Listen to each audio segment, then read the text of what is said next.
Şimdi bu sel geliyor, her yıl bu sorunu ben yaşıyorum. Sel geliyor, ahırıma doluyor. Geçen yıl aynı seli yaşadım. Geldi ahıra, selim doldu. Arpa 20-25 ton arpam gitti. Bir danamı kaybettim.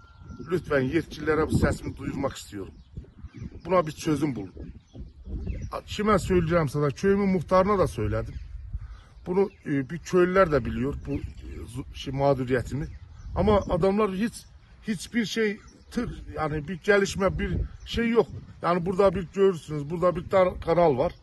Bu kanaldan dolayı su gelir, şişir yağmur suyu asfaltın üzerinden direkt kapıya girir.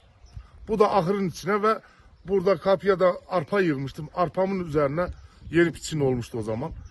Arpamı sel götürdü zaten. İçeride yeni çöpe bir günlük danam vardı, doğmuştu. O danayı öldürdü.